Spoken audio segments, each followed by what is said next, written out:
எல்லாருக்கும் வணக்கம். நான் உங்கள் சாவித்ரி கோவிந்தராஜன். பாவை ஃபுட் சேனல் மூலமாக உங்களை சந்திக்கிறது மிக்க மகிழ்ச்சி. என்னுடைய சேனலை சப்ஸ்கிரைப் செய்து கொடுத்த எல்லாருக்கும் ரொம்ப நன்றி. இன்றைக்கி நாம் என்ன பண்ண போகிறோம்னு பார்த்தீங்கன்னா, இன்றைக்கி எங்கள் வீட்டில் மத்தியானம் லஞ்சு நான் என்னென்ன செய்திருக்கிறேன் அப்படிங்கிறத பார்க்கலாம் வாங்க. இன்றைக்கி மத்தியானம் லஞ்சுக்கு நான் என்னென்ன ஐட்டம் செய்கிறேன் அப்படிங்கிறத பார்க்கலாம். முதல் சாம்பார் வைக்கலாம். பாத்திரத்தில் குளிக்கரண்டி எண்ணெய் ஊற்றிக்கலாம். சாம்பாருக்கு முதல் சாம்பார் தாளிச்சிக்கலாம். எண்ணெய் காஞ்சதும் கடுகு கொஞ்சம் சேர்த்துக்கலாம். கடுகு பொரிஞ்சதும் ஒரு 1/4 ஸ்பூன் உளுந்தம்பருப்பு சேர்த்துக்கலாம். கொஞ்சமாக 1/4 ஸ்பூன் சீரகம் சேர்த்துக்கலாம். மிளகு சேர்த்துக்கலாம். கொஞ்சமாக வெந்தயம் சேர்த்துக்கலாம். இப்போ இதில் நம்ம வெங்காயம், பெரிய வெங்காயம் சின்ன சைஸ் எடுத்துருக்கேன், அதை இது கூட போட்டுக்கலாம். பாருங்க, வெங்காயம் வதங்கிடுச்சு. இப்போ இது கூட நம்ம காய் சேர்த்துக்கலாம். காய் பார்த்திங்கன்னா முருங்கைக்காய், மாங்காய், கத்திரிக்காய், இந்த 3 காய் தான் நான் இதை சேர்த்துருக்கேன். காய்க்கு கொஞ்சமாக உப்பு சேர்த்துக்கலாம். தக்காளி பழம் பார்த்திங்கன்னா, நான் பருப்பு வேகும் போதே ரசத்துக்கு ஒரு தக்காளியும் சாம்பாருக்கு ஒரு தக்காளி பழமும் பருப்போடையே வேக வச்சுட்டேன். இப்போ இந்த பருப்பு இந்த தக்காளி இப்படி மசித்து இந்த காயோடு சேர்த்துக்கலாம். பருப்பு வேகும்போது நான் கொஞ்சம் மஞ்சள்தூள் சேர்த்துருக்குறேன். இப்போ இந்த காய்க்கு கொஞ்சமாக சேர்த்துக்கலாம். சாம்பார் தூள் இது நான் வீட்டில் அரைச்சதுங்க. இது ஒரு 2 ஸ்பூன் சேர்த்துக்கலாம். நீங்கள் உங்கள் சாம்பார் பொடி எப்படி காரமோ அதுக்கு தகுந்த அளவுக்கு சேர்த்துக்கோங்க.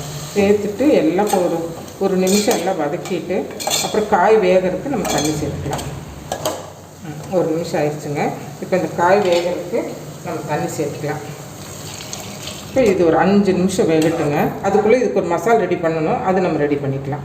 1 ஸ்பூன் மல்லி, 1/2 ஸ்பூன் சீரகம், வெந்தயம் ஒரு 1/4 ஸ்பூன், கடலைப்பருப்பு 1 ஸ்பூன், ஒரு வரமிளகாங்க இது கூட சேர்த்துருக்குறேன். இப்போ இது நம்ம நல்லா ட்ரை ரோஸ்ட் பண்ணிக்கலாம். எகிரக்கூடாது. வறுக்கும்போது ஒரு மணம் வருங்க. மணம் வர வரைக்கும் நம்ம வறுத்தா போதும். இப்போ இதை ஆஃப் பண்ணிக்கலாம். நம்ம காய் நல்லா வெந்துருச்சுங்க. 10 நிமிஷம் ஆயிடுச்சு.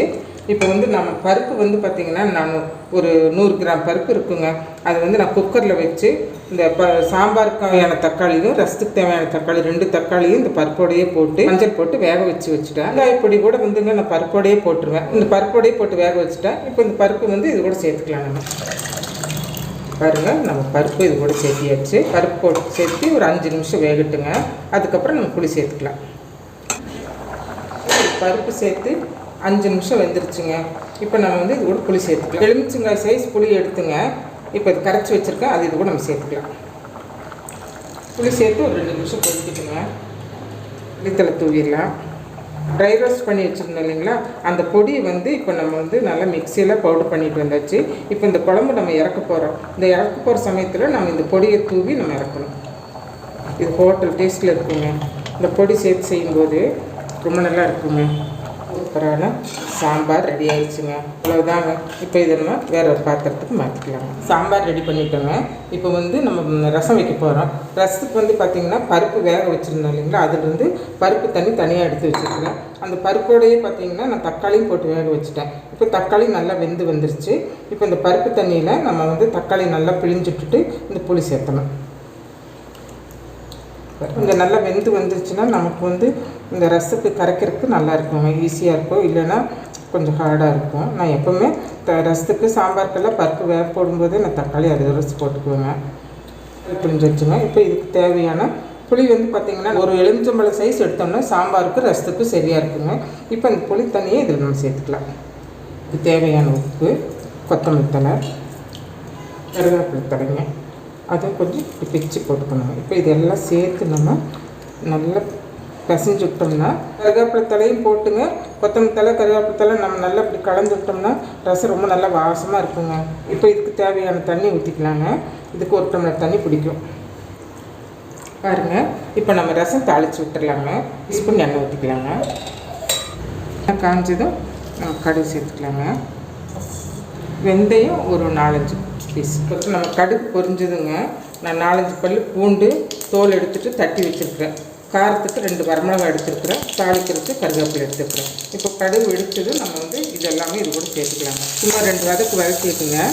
ரசப்பொடி பார்த்திங்கன்னா, நாங்கள் வீட்டில் ரெடி பண்ணது ஒரு 1.5 ஸ்பூன் சேர்த்துருக்குறேன். ஒரு 1/2 ஸ்பூன் இந்த ரசத்துக்கு சேர்த்துட்டேன். இதையும் நல்லா கலந்து விட்டுட்டு இப்போ ரசத்தை எடுத்து நம்ம இதில் ஊற்றிடலாம். பெருங்காயம் சேர்த்துறவங்க இந்த ஸ்டேஜில் நீங்கள் எண்ணெயில் பெருங்காயம் சேர்த்துக்கலாம். அருமையான ரசம் ரெடி ஆயிடுச்சுங்க. நான் இப்படி தாங்க வைப்பேன். ரசம் வந்து கட்டி வந்தது நம்ம எடுத்துக்கலாம். ரசம் வந்து நல்லா நுரக்கட்டு கொதிக்கிற ஸ்டேஜ் வந்துருச்சு. இப்போ நம்ம இதை எடுத்து வேறு பாத்திரத்துக்கு மாற்றிக்கலாம். பாருங்க, இப்போ முள்ளங்கி துவையல் பண்ண போகிறோம் சாப்பாட்டுக்கு. இது வந்து ஒரு 2 முள்ளங்கி கிட்டத்தட்ட ஒரு 150 கிராம் இருக்குங்க. அது வந்து இந்த மாதிரி சன்னமாக கட் பண்ணி வச்சுருக்கிறேன். இப்போ இதை எப்படி செய்யலான்னு பார்க்கலாம் வாங்க. பாருங்கள், இதில் 1 ஸ்பூன் எண்ணெய் சேர்த்துக்கலாங்க. இப்போ எண்ணெய் காய்ஞ்சதுங்க. இந்த கடலைப்பருப்பு 1 ஸ்பூனுங்க, உளுந்து பருப்பு 1 ஸ்பூன், 2 கொஞ்சம் நல்லா வறுபடட்டுங்க. இப்போ உளுந்தும் கடலைப்பருப்பு பார்த்திங்கன்னா நல்லா ப்ரௌன் கலர் ஆகிடுச்சு. இப்போ இது கூட வந்து காரத்துக்கு நான் 3 மிளகாய் சேர்த்துறேன். துவையலுக்கு தேவையான புளி சேர்த்துருக்குறேன். நல்லா கொஞ்சம் சின்ன நெல்லிக்காய் சைஸ் ஒரு புளி சேர்த்துருக்குறேன். இதை நல்லா வதக்கிட்டுங்க, 1 நிமிஷம் வதக்கிட்டு ஸ்டவ்வை ஆஃப் பண்ணிவிட்டு மல்லி 1/2 ஸ்பூனுங்க, சீரகம் ஒரு 1/2 ஸ்பூன், 2யும் ஸ்டவ் ஆஃப் பண்ணிட்டு தான் போடணுங்க. இப்போ இதை வந்து வேறு ஒரு பாத்திரத்துக்கு மாற்றிட்டு நம்ம வந்து முள்ளங்கி வந்து வதக்கணும். இந்த முள்ளங்கி நம்ம வதக்கணும். அதுக்கு ஒரு குழிக்கரண்டி எண்ணெய் சேர்த்துக்கலாம். ஜாஸ்தி தேவை, ஏன்னா எண்ணெயில் தான் இது முள்ளங்கி வதங்கணும். இப்போ நம்ம முள்ளங்கி சேர்த்துக்கலாம்.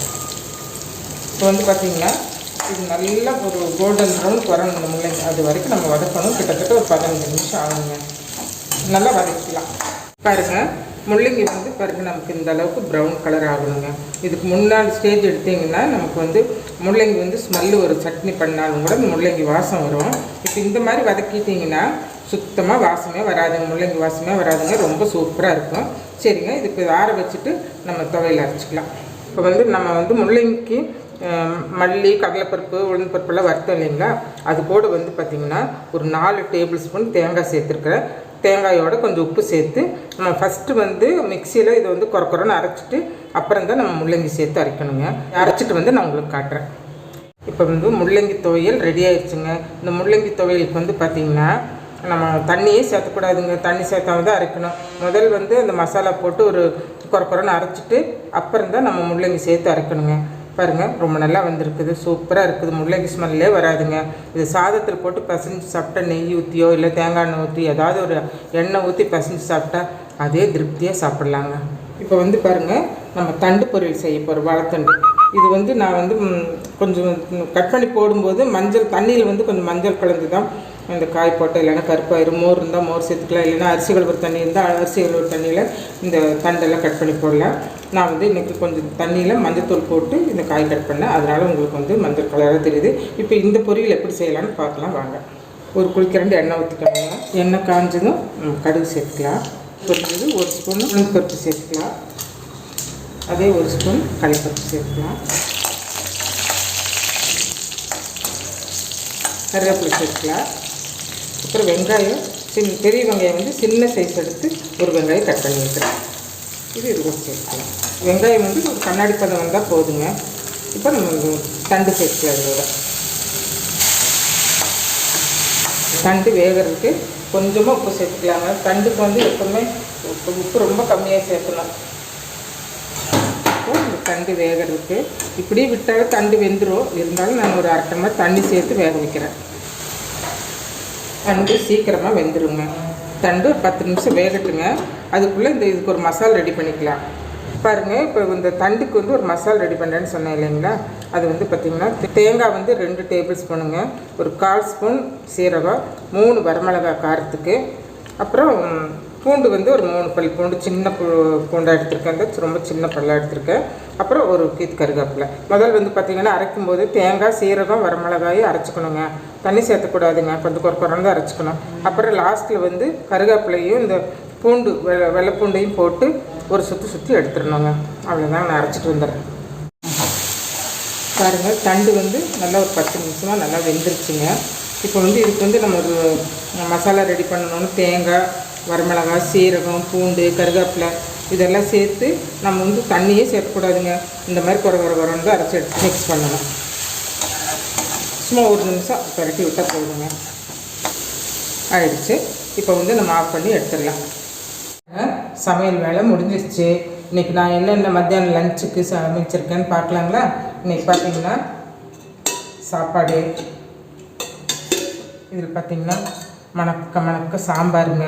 சாம்பார் முருங்கைக்காய், கத்திரிக்காய், மாங்காய் இதெல்லாம் போட்டு ஒரு சாம்பார், சூப்பரான ஒரு சாம்பாருங்க. அப்புறம் பார்த்திங்கன்னா ரசம், சுவையான ரசம். அப்புறம் பார்த்திங்கன்னா முள்ளங்கி துவையலுங்க. அப்புறம் வாழைத்தண்டு பொரியல், கூட வந்து பார்த்திங்கன்னா தயிர். இதுதாங்க எங்களோட மத்தியான லஞ்ச்.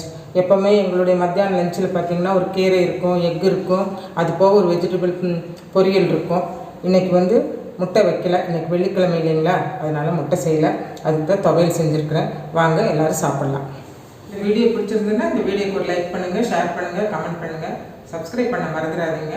மீண்டும் ஒரு புதிய வீடியோவில் சந்திப்போம். நன்றி, வணக்கம்.